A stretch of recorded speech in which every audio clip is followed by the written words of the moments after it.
Anne of Green Gables by Lucy Lourd Montgomery. Chapter 6.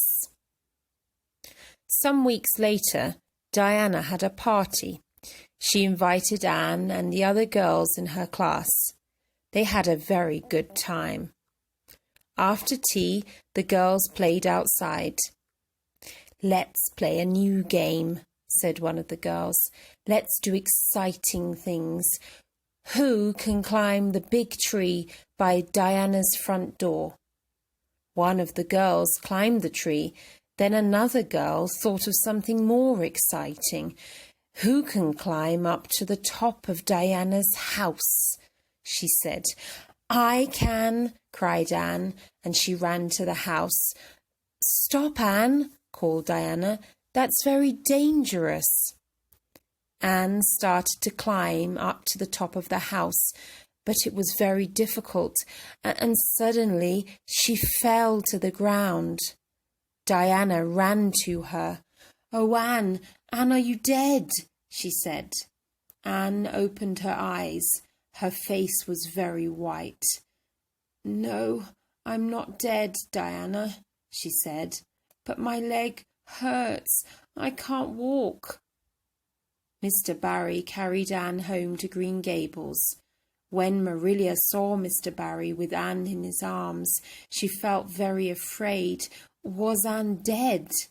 "I love Anne very much," she thought. "I know that now." She ran to Mr. Barry. "What's happened?" she asked. "Don't be afraid, Marilla," said Anne. "I fell off Diana's house, but I'm okay." Anne couldn't go back to school. She stayed for 7 weeks at home. Her friends came to see her and her broken leg every day. They brought her flowers and books. She had many visitors. Mrs. Allen and Mrs. Lynde often came too. When Anne's leg was better, she went back to school. She liked Miss Stacy very much. Miss Stacy was the new school teacher, and she was a very good young teacher, and Anne worked hard in her lessons. "I love Miss Stacy," Anne said to Marilla and Matthew one evening. "She wants us to give a concert at Christmas. Isn't that exciting? Diana's going to sing a song, and I'm going to say 2 poems. One evening, Matthew went into the kitchen at Green Gables. Anne's friends were there. They were laughing and talking about the concert. They were all very excited. Matthew watched them. "Anne looks different from the other girls. But why?" he thought. He thought all evening, and then suddenly he knew the answer. "Anne's clothes are different," he thought. "The other girls wear pretty dresses. Marilla makes good dresses for Anne, but they're not pretty." Then Matthew had an idea. "I'm going to give Anne a new dress for Christmas," he thought.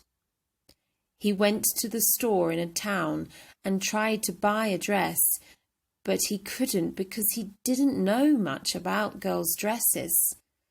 "Maybe somebody can make a pretty dress for Anne," he thought. "But who?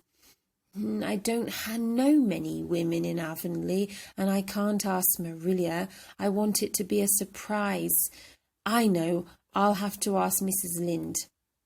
He went to see Mrs. Lynde. "Of course I'll help you, Matthew," said Mrs. Lynde, "and I won't tell Marilla.